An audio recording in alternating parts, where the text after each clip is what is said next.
All right, Kevin, back with you for another episode of the $1,000,000 Relationships Podcast. And today I am with Joe Pane. Joe, welcome. So awesome to have you today.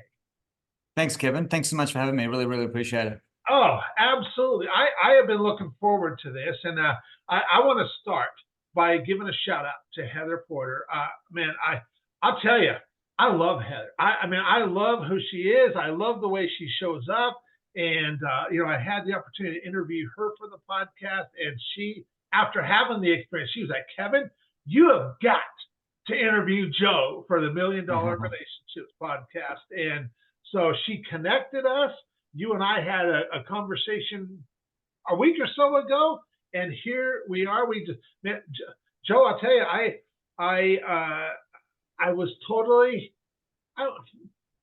impressed with just who you are and some of the stuff that you've been doing. And I've been looking forward to having this conversation with you today and being able to share it with a lot of other entrepreneurs, because I know how much it's going to be valuable for them too and stuff. And so I appreciate your kind words. Yeah, absolutely. So let's start. I'm going to turn it over to you so that we can set a little bit of context and give the listeners idea of who you are and what you're all about. So give us some context. Let us know what you do, who you serve, what inspires you most about the work you do, and give us some backstory about how you even got into doing the work that you do, Joe. Yeah, sure. So I'm an expert in human behavior. Okay. That I call emotional fitness. And emotional fitness is pretty much, it's measured as you and I had that conversation a week ago. Emotional fitness is measured by the quality of our relationship with uncertainty. And just this week, as I'm speaking with you this week, I celebrate my 18th year in business. And so I've been running my own training business since February 2006. Wow. And what I found, I think, my personal sort of excitement is that I believe that the single most important, psychological relationship we could have is our relationship with uncertainty, because it has such a massive impact on every nook and cranny of our life. So we'll talk more about that as we circle back to relationships later and how all that sort of works. But way back in the 1990s, I went to so I'm zooming in live from what's known as the Sunshine Coast in Queensland in Australia. And in Australia, we have what's called university. You guys, I think, call it college. So way back in the 90s, I graduated with majors in psychology and sociology. Got a job, fortunately enough, in the 90s. I got a job at Ford Motor Company way back then, working as a rehabilitation counsellor. And I just didn't realize, being so innocent and green behind the ears, as they say. I'm not sure where that saying comes from, but being so innocent, straight out of school into a full-on manufacturing industries such as Ford, where they were producing one of our local cars back then that no longer exists, actually, the Ford Falcon. They were producing 400 plus units a day. It was a very intense environment. Very heavily run by unions, on-site insurance companies, medical center, area management. It was just a huge conglomerate of different parties with different interests and different agendas. It was a very complicated sort of job. My job was simply to put injured people back onto the line, but I soon discovered that it was so much more than that. It was people trying to get off work, trying to take advantage of the insurance policies that were going on at the time. It was a horrible job. I absolutely hated it. So I lasted 2 years. Okay. Which was amazing. I lasted 2 years.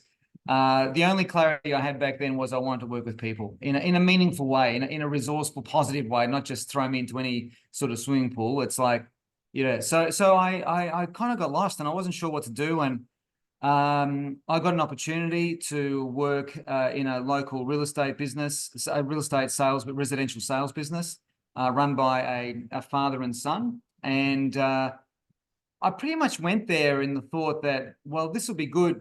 I'll do this for a little while whilst I find my feet. And but boy, oh boy, I was there for 7 years, and it talk about boosting my own relationship with uncertainty. It transformed my relationship with uncertainty because that back then, my then employer said to me, listen, for you to get a job here, you need to demonstrate commitment. And the way that we know that you're committed to wanting to work for us is that you need to go out and find us leads. You need to do cold calling. Now, back then, coming out of school, working at Ford Motor Company, psychology background, all that kind of stuff, cold calling, I didn't even know those two words even existed in that order. Like, what is that? Door knocking, what is that? I thought they were speaking metaphorically. And I couldn't decode the metaphor. It's like, what does this metaphor mean? And then I soon realized this is literally walking the streets, pounding the pavements, as they say, knocking on the doors and asking people if they want to sell their house. I mean, it was a bit more complicated than that, but pretty simple in essence in terms of its mission. So I went and did that because I had nothing else. I didn't want to go back to Ford. I didn't know what else to do with myself, so I just pressed on. And then I ended up doing that for 15. So I did that for 2 weekends, and I got the job because I found a lead for them. And and then I got the job, and I spent the first probably 80% of my first 15 months. 80% of the time in my first 15 months was door knocking and cold calling, ringing people up. And I just grew up. Like, I learned how to think on my feet. I learned how to embrace uncertainty because you didn't know what every call was going to be like. You didn't know what kind of person, literally any kind of person could show up behind that front door when you knock. You just don't know what's going on in that household. So I met a lot of interesting, beautiful, wonderful, strange, angry, happy, joyous people, like the whole spectrum. It was quite amazing.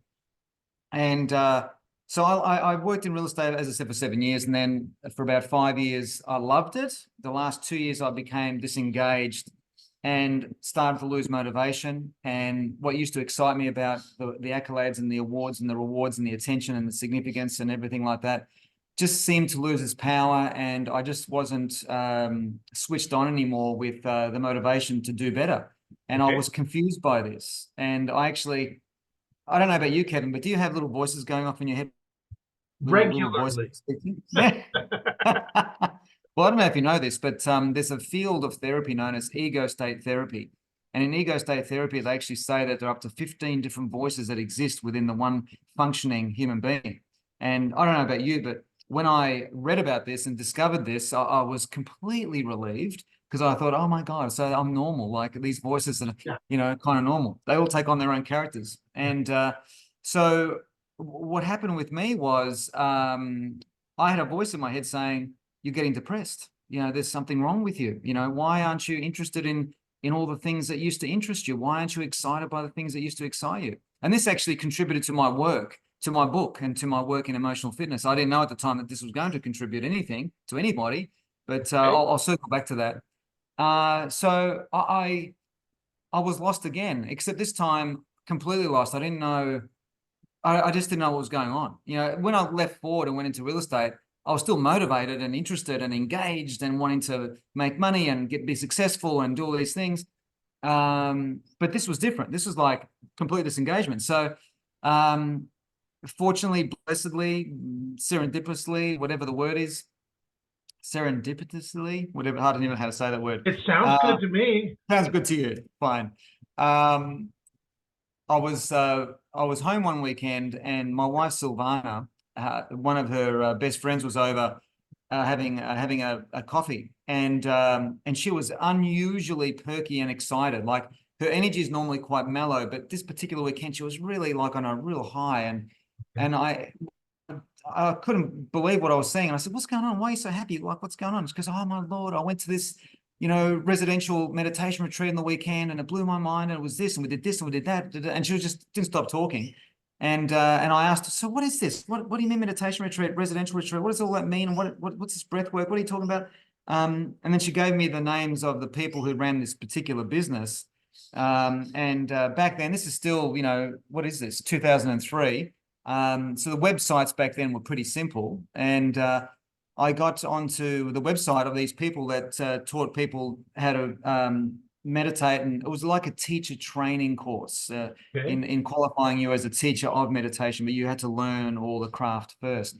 So I rang them, and because I looked at their website, it was a total of 8 pages, and I read every single page of their website, and I was so engaged. So here I am, excited again for the first time in a couple of years, thinking, "Oh wow, this is interesting. Why? This is interesting. all that other stuff doesn't really interest me anymore. Why is this interesting? And so I rang them up and I had this conversation, Kevin, that I haven't had ever since. It was a weird conversation where I said to the director who answered the phone, I asked them if they had a job. They said, no, we don't have any jobs going. And I then said, without even thinking, I said, I'll come and work for you for nothing. And I couldn't believe the words that left my mouth. Like I've never said that to anyone in my life. And it was one of those moments where I wanted to pause time and reverse the words back in and just start again. And but of course you can't do that. So she invited me around to the office and we had a series of meetings and they took me on, even though it was free. I'd never done this in my life. And this was the beginning of my journey from what I speak about in my work, the journey from ambition to meaning. I didn't even know that this journey from ambition to meaning even existed. And so what happened over those, I was there for 15 months, and I actually made a little bit of money, like a total of about probably $3,000 or $4,000 over 15 months. I don't know about you, but I'd struggled to live off of that for 15 months. Yeah. But what I did was what happened during that time, Kevin, because during that time, I went and did vision quests, 7-day silent retreats, breath work, meditation, obviously, lots of time isolated in the bush here in Australia. And this was back in Victoria, so down south, the eastern coastline of Victoria down south. And lots of time in isolation. The vision quest was by far, I mean, I've done marathons, I've run marathons and done all kinds of physical things, but the vision quest was the most difficult physical, spiritual, emotional thing I've ever done in my life, because what that entailed was 5 days out in the bush. So we landed in this place. You had to prepare for it mentally and physically, because you were going to be you weren't going to be eating for a few days, so you had to prepare your body, and they gave us instructions on how to prepare your body for that. And we arrive at the campsite, and it's a real campsite, Kevin. Like there's no running water, there's no electricity, there's no light, there's nothing. It's just literally a forest. And there was a shaman that we met there, an actual real shaman who sat us down around a campfire, and he started giving us the teachings and instruction of what we're going to be doing over these 5 days. We knew that we were going to be camping out for the first night, so we had our tent and all of our gear. So we set up camp and set up tents and had this conversation, and we had some food, and we slept in the tents that night. And the next morning we knew that as we got up, one of the first event for the day, first experience for the day was going to be a sweat lodge, which is a very, very, very hot tent. Now, this is based on Native American tradition of where a boy becomes a man. It's like a graduation ceremony. Well, it's not actually a graduation ceremony. It's like a transformational ceremony.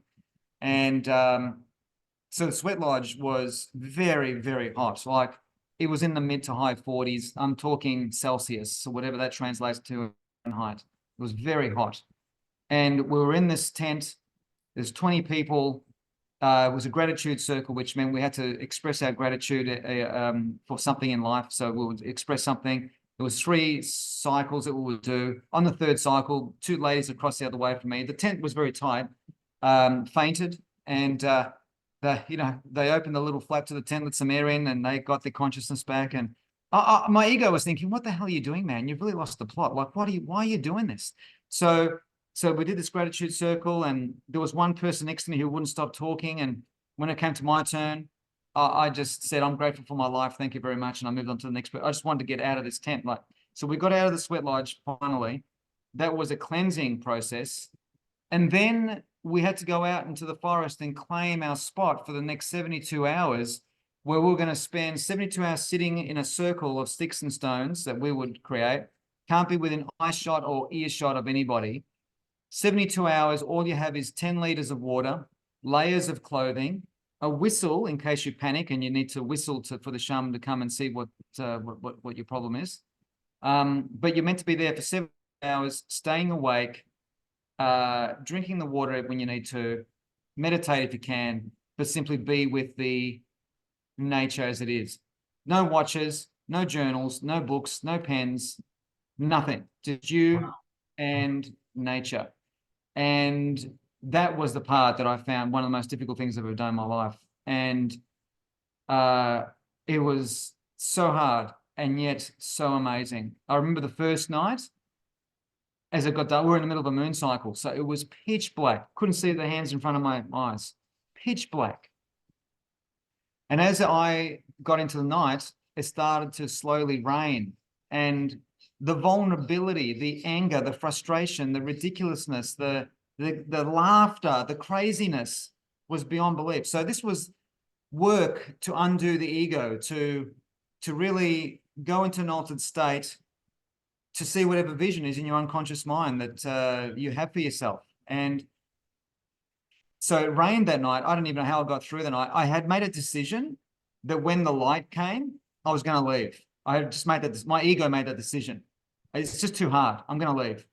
They had confiscated our car keys because of the fact that people can't leave without sleep. They need to make sure that everyone slept properly, because the last night, after these 3 days out, you come back to camp, you have a proper night's sleep in the tent, and then you leave the following day. So they've confiscated our keys so no one can leave during these 72 hours where people can be in a stupor.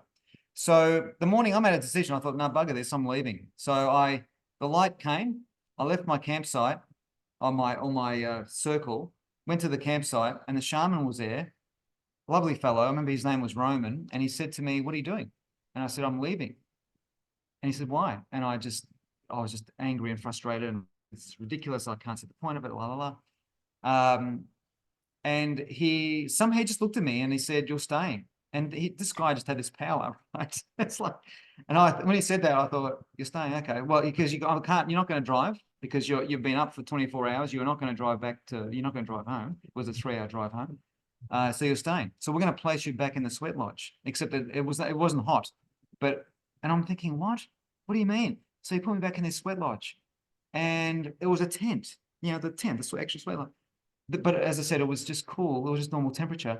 And I thought, oh my God, I've gone from being on the outside, now I'm in this tent. He goes, "We'll put you in there," because what happened was my sleeping bag got wet. Now the first thing you might be thinking is, but you said you weren't sleeping. Why'd you have a sleeping bag? The sleeping bag we had to bring because it was so cold. In November in Victoria, here in Australia, in the mornings, it can get to 0 degrees, 1, 2, 3 degrees. And then in the afternoon, it can get to 20 degrees Celsius. And so we need to bring sleeping bags to layer up at night so we can keep our bodies warm, and beanies and stuff, right? And then you just you peel off during the day. And they said, just don't get your sleeping bag wet, because if you get it wet, you're not going to be able to keep warm. My sleeping bag got wet because of the rain. I didn't have enough plastic bags to protect it. And so I told him about that. I thought that was going to be my exit, my opportunity to leave. And what he ended up doing was he stretched out my sleeping bag out in the sun whilst I stayed in the sweat lodge. And I spent the next 36 hours in there, or 24 hours, 30 hours, something like that. And that's when everything changed. The chemicals in your body are different. I started seeing visions I'd never seen in my life. Like, I've never had psychedelia before, but I kind of get the feeling that this is in that realm of altered state, where literally you are seeing things that that in your normal mind you can't see. Mm-hmm. And at that stage, I had no children. Silvana and I had no kids, but there was this breath that was on my neck that was breathing this beautiful feminine energy. That was my unborn child, one of my unborn who would be my son Nicholas, who has got that feminine sweetness about him, even though he's a boy. I could feel it. And I remember when he was born, it was like this remarkable connection, because it's like, oh my God, we have actually met in unusual circumstances. But I know you, and there was lots of, I haven't got time to go into, there was lots of other fascinating insights. But what happened though, Kevin, is that making it through those 72 hours, going to base camp, getting through that, experiencing weirdness in a beautiful way. Yeah. I just came out of that going, oh my God, I can do anything. I can do anything I decide. It was a grounded, realistic, I can do anything, because obviously I can't do anything. I can't fly. But what I mean is, in business or in life or in marriage or in fatherhood or in the role I play as mentor and coach and guide, it's like I can do anything with people, for people, and that set me on my way. And so that 15 months that I took off, that sabbatical, that time, was my journey from ambition to meaning, where I realized, and this is one of the messages I share in my trainings with organizations, businesses, corporates, all these different groups, teachers, all kinds of different markets, is that the day that you realize that your life is not about you is the day that your life truly begins. Because everything in nature demonstrates that, and I'm pointing that way because I've got a forest behind this setup over here. This is my living room, and behind here we've got a front acre here, which is a koala habitat on my land. Wow. It's just very special. So there's a forest behind it. It's just gorgeous. But if you were to take a leaf off any of those trees out there, you'll find that, of course, within that leaf are a whole bunch of cells. It's a cellular community. And all those cells are vibrant and full of vitality. And the reason that is because they're each contributing to their local cellular community. If any of those cells stops contributing to its cellular community, it starts to wither, and nature has no purpose for it. So it kills it off. Life is exactly the same. The day that we realize that our life is not about us, it's actually about others. It's about contribution. It's about making a difference. It's about serving, but not to the detriment of self, not to the sufferance of self, it doesn't mean that we put ourselves on the bottom of the list. That's not what it means, because often this gets misunderstood. It's where you value you as much as you value others, where you value your own thoughts as much as you value other people's thoughts. But you realize that if you're not contributing or consciously impacting or adding value, then you're on a road that is self-absorbing, and that road of self-absorbance is one of the hundreds of roads that leads to anxiety and depression. So in those 15 months, I had shifted from ambition to meaning. I ran out of money, so I had to go back to my old job, the real estate job. My old employer, I had a great relationship with them, still do to this day, in fact. They welcomed me back with open arms, but I realized after a week, I just didn't belong there. Not a reflection of them or their character. They're fine people. They're great people. It's just that I didn't belong there anymore. It was like I was attempting to put the toothpaste back into the tube. You can't do it. And so then I was sitting under a tree, having lunch, reading a magazine, and there was an advertisement there that said it was something like how to create your own personal development business. It was how to start a training business and a coaching business for yourself through mentoring and help. Okay. And it was advertising an information evening. I went to this information evening. I was completely sold, like in a beautiful way. And I went and borrowed some money from the bank. I borrowed $30,000 from the bank. This is in Australia. And it was enough to keep me going. At the time, we had a small mortgage, no children. And I started my business. And I had all these mentors around me that knew what they were doing. Now that I'm a mentor and a trainer and a leader of people, I always say to them, please only listen and take advice from people who have already got the results that you are wanting. That's so important. So I was surrounded by people who were generating the kind of fees that I was wanting to generate in my business. And so, yeah, I started my business back then. And over the last 18 years, being involved with thousands of people and everything like that, I created the Emotional Fitness Formula about 3.5, 4 years ago. And this Emotional Fitness Formula now has been adopted by many organizations and groups to just help them boost their relationship with uncertainty. And there's many layers to that, how that works, which we can talk about if you like, Kevin. But I've been married for 27 years, and I've got twin boys who are 15, who are soon to be 16. So that's my backdrop. That's my context. Wow. Wow. What an experience. What an experience. And I'm,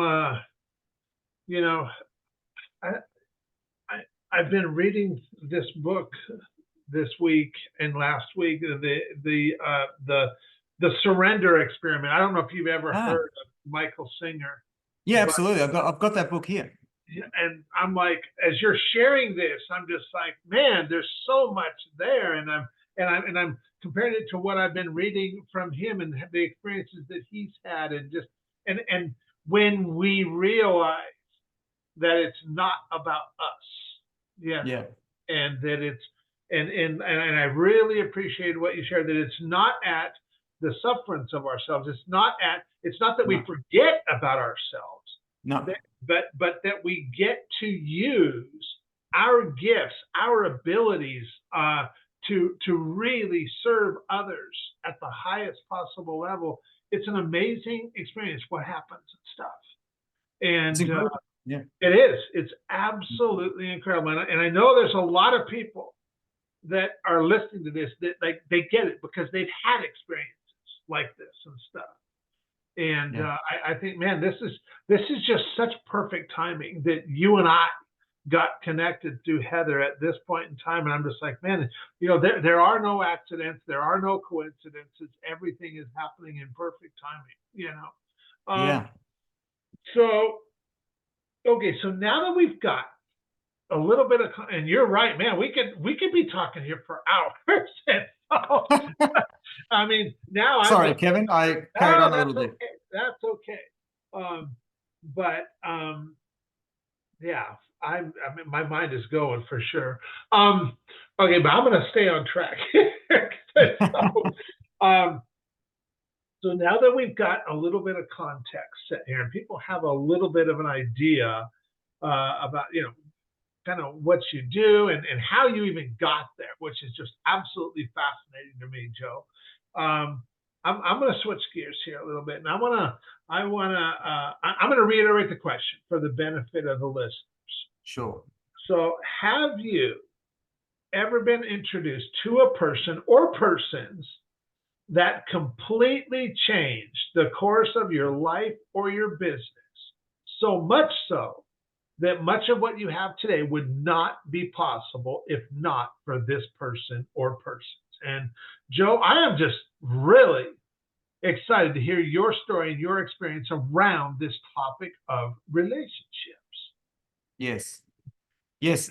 Short answer to your question is absolutely. So 1998, I still remember 1998, where that was my first year in that real estate job when I left the rehabilitation job from Ford Motor Company. And that particular company that I worked for in real estate, they had a mentor who was their sales, business, leadership, life coach kind of person.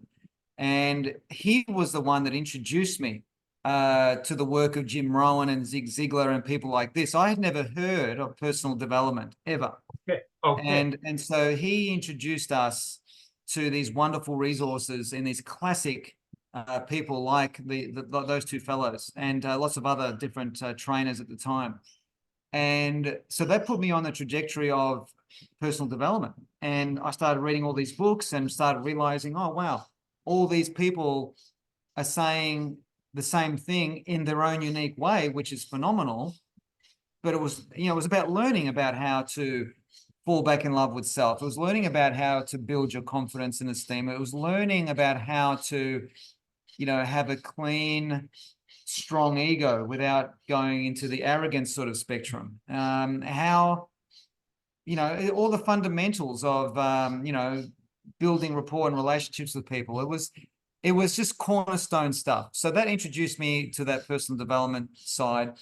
And then in 2003, when I had the sabbatical, I met another mentor who were actually a husband and wife. So two people, but as a couple, so sort of like one mentor, who introduced me to the spiritual realm, to the realm of consciousness, to the realm of, curiosity about what happens when, I got introduced to near-death experience case studies and research. I got introduced to, what it means to be in an altered state. I got introduced to understanding the difference between a spiritual crisis and a psychological crisis and a spiritual crisis are two completely different things. So understanding the difference and how to pick that, that was an amazing contribution. So getting access to a business, sales, he was also a marketing coach. He was commercial. This first mentor was brilliant in teaching us how to make money. So I was very successful materially and financially because of his contribution. So that was the ambition side, right? And then the couple that I met in 2003 who introduced me to what really matters, which is what's really going on inside you and how you psychologically construct your reality and how you experience everything and how you can shift your perception, your perspective, and all those wonderful things. And getting into the spirit world was my introduction into the meaning-driven world. That set me on a trajectory to find teachers in that realm, which, people like Ram Dass and all of these other mystical, Alan Watts, all these mystical people that were just amazing and mind-blowing in their perspective on humanity.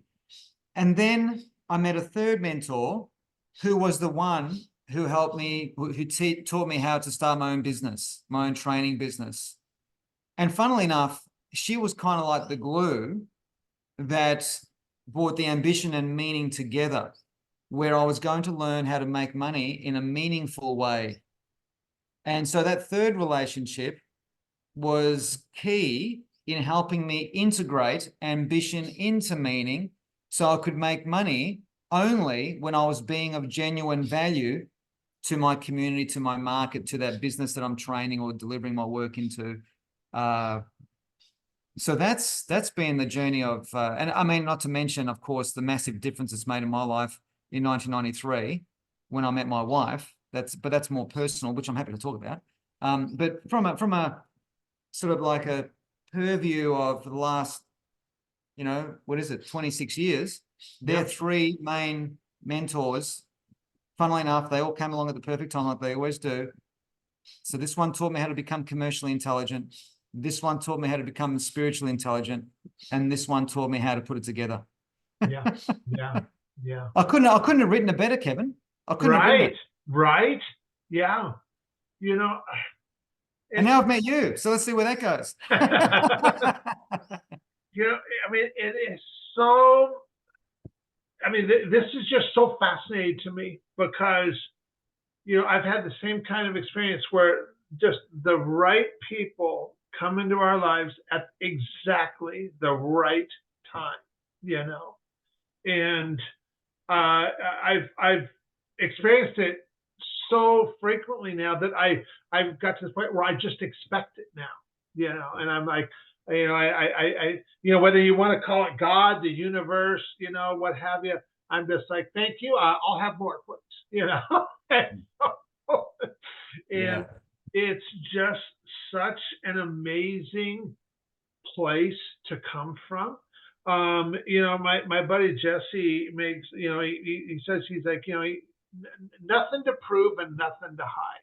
Yeah. And, what a freeing place that is to come from, and what a powerful place that is to come from. Because I know, I know for much of my life, I was very concerned about what others thought of me. I wanted them to think good things of me. And so, I felt like I needed to show up a certain way, when in reality, I didn't have to show up in any way. Just be me, Yeah, that's right.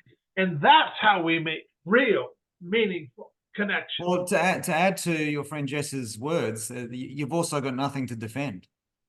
Amen. Yeah. So that's a part of it as well. Yeah. And that's where having the attitude of having nothing to prove, nothing to hide, nothing to defend, it loosens the grip that the ego can have on our mind and the way we experience all of our relationships. And so this is why I believe, have you got the saying over in the United States that life begins at 40? Have you heard that? Oh yeah, I've heard that. Yeah. Because I'm not sure where that originates. It's that whether it was an Australian thing or something from the States or anywhere else. Now that I'm 53, my take on that, because I've never understood that, but now I do. I believe it takes at least a decade or maybe two of living the adult life with responsibilities and obligations of family, finances, and different things, being an adult, in order to discover how you're wired, who you are, what you can, what you can't, what your superpowers are, what your superpowers are not, where your strengths lie, where your weaknesses, where your stretches are, where your, all that. It takes, I reckon, at least a decade to two. And once you know yourself thoroughly well, you're very familiar with the vehicle that is Kevin Thompson. That's when you've landed on genuinely now you've got nothing to prove, nothing to hide, nothing to defend, because you know yourself so well that you're not impacted by external forces as much as you were maybe when you were 19 or 20 years of age. And this is the journey. And this is where life begins at 40, life begins at 30 or 37 or 50 for some people. But in other words, when everything clicks and you go, gee, I now know myself. It's like in my book, because I forgot to mention I'm an author as well. So Encouraged to Be You, that's the name of my book. Encouraged to Be You. I have a segment where it's the fable of the old car. Well, it's like a fable I've just sort of created, where there's 4 different cars in the fable. There's a Grand Prix car, Formula One Grand Prix car that can do 300 kilometers an hour on a straight. You've got the 4-wheel drive that goes over mountaintops and creek beds. You've got the little mini miner that can whip between all the city streets, and you've got the family SUV that is made more for cruising around, suburbia. And what can happen is that, we get born and our body is a certain type of vehicle. And you could be a 4-wheel drive and you found yourself on a Grand Prix track and you're watching all these cars whizzing around doing impossible things, but they can do it because they're Formula One cars. They're made for that. And then we're a 4-wheel drive, but we don't realize that we're a 4-wheel drive yet. And we're comparing ourselves to these Formula One cars going, why can't I be like that? Why can't I do that? Why can't I go down this straight at 300 kilometers an hour? I just can't do it no matter what I do. And so we start, our self-esteem goes down, our confidence drops, and our opinion of ourselves is very low because we're comparing ourselves to something that we're not. Until one day, a Formula One car who's awake and aware, a mentor, a leader, a guide says, hey, listen, are you aware that you don't belong? You're a 4-wheel drive. What do you mean? What's that? And you start learning, you start going within, you start discovering, oh my Lord, I'm not a Formula One car. I am a 4-wheel drive. And the Formula One car says, I can take you to a place where you'll thrive and you'll light up and you'll just love it. You'll find your way. And the Formula One car takes the 4-wheel drive to this base of this mountaintop. The base of this mountain. And all of a sudden the 4-wheel drive comes alive. It's like, oh my God, I can do this so easily. Formula One car can't follow him up because he just can't do it.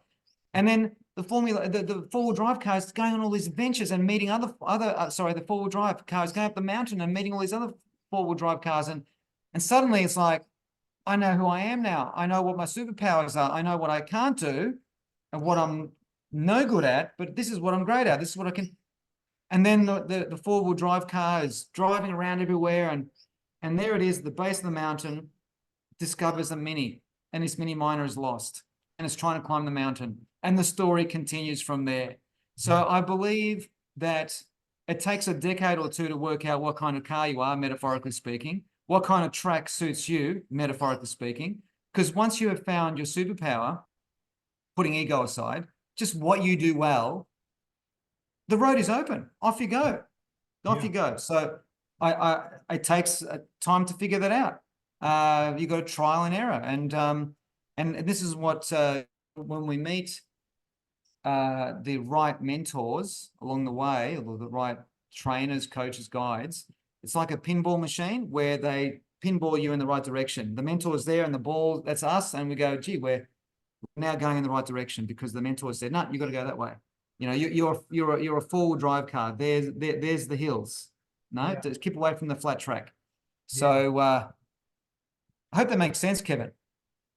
That made total sense. And in fact, I was making a note because that what you just shared there, I'm gonna share that with some folks. I'm gonna say, hey, I did this interview with this guy Joe, and he talked about this thing here in this part here, and you got to check this part out. You can listen to the whole interview, but definitely check out this part. And I got to go back and review the recording to find that was absolutely brilliant, Joe. And having come to the realization and figured out my own way. Dan Sullivan of Strategic Coach has been a mentor of mine, and he talks about this thing called unique ability, which is essentially what you're just talking about. Yes. Yes. That when we discover our God-given gifts, our unique ability, the thing that we were just meant to do, and we learn how to effectively use our gifts to serve others. Like you said, the road is just wide open. But so many entrepreneurs, they don't figure that out. They don't. We do the comparison thing, which I did too for much of my life. Compared myself to other people, like, man, if I was more like them, then I'd be successful, or what have you. Yep. But yet every one of us has our own unique gifts and abilities. And when we just figure that out and how to use that effectively in the service of others, man, what an amazing journey it becomes. And that is just, yeah. So yeah, that totally made sense. And thank you so much for sharing that. Man, what a great analogy. For anybody listening to this, and thinking to themselves right now, man, Kev, I really like Joe. I really like the way he shows up. I really like what he just shared right here. How can they find out more information on you, what you're doing, any resources, any websites? Yeah, so you can see my name, the way it's spelled there on the screen. So the surname is Pane, which actually is Italian, which translates to bread in English, believe it or not. So I used to be called Joe Bread when I was a kid. So my wife says, that I bring in the bread. So there's all kinds of jokes around this.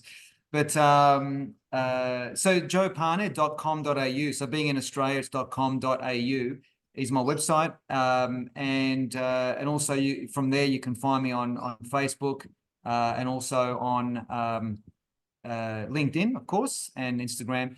Also, so I've got a podcast that it's called Insights. The podcast is simply a 15 to 20 minute solo sharing of insight into the human condition, and there's episodes of that available that you can link into through that website of joepane.com.au. In November last year, it took me 4 years to put it together, but finally all my thoughts have come together in this book, which is available on Amazon. Courage to Be You is actually, there's links there in the website. I'm pretty certain that you can link into Amazon from the United States to purchase that. I know it's available in Australia, that's for sure. And I know that one of my clients in Canada, I've got one client in Canada who actually purchased it somehow. So so that's Encouraged to Be You is effectively, that's my body of work that I'm very excited and genuinely proud to put out there. So so that's probably the best way. And your guys are welcome to email me directly, Kevin, which is just simply joe@joe.com.au. Okay, very good, very good.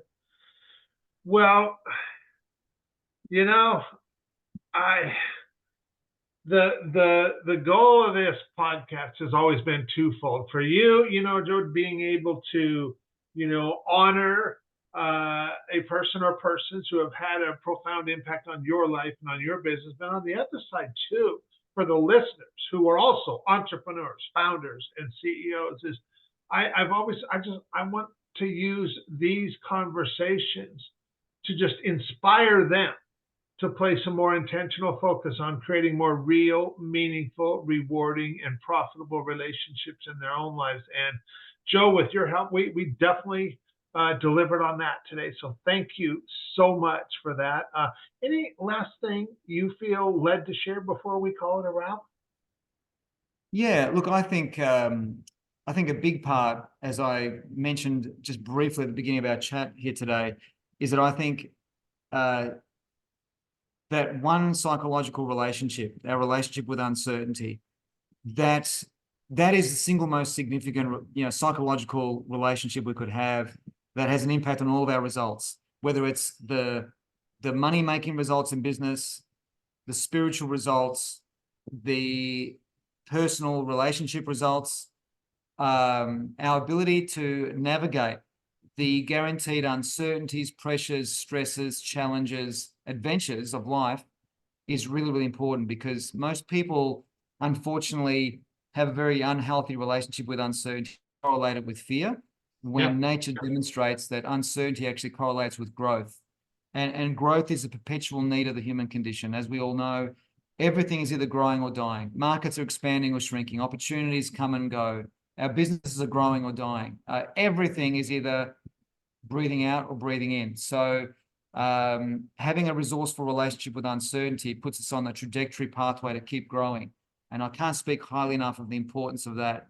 And certainly what I've seen in businesses over the years of all different levels, how when someone harnesses and transforms that relationship with uncertainty, it takes care of so much in their personal and professional lives. Yeah. So that can be my parting remark here today, Kevin.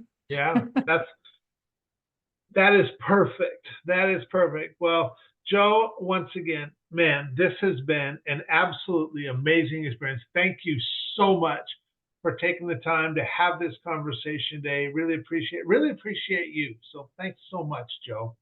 Thank you, Kevin, so much. Thank you for having me. Really appreciate it. Absolutely.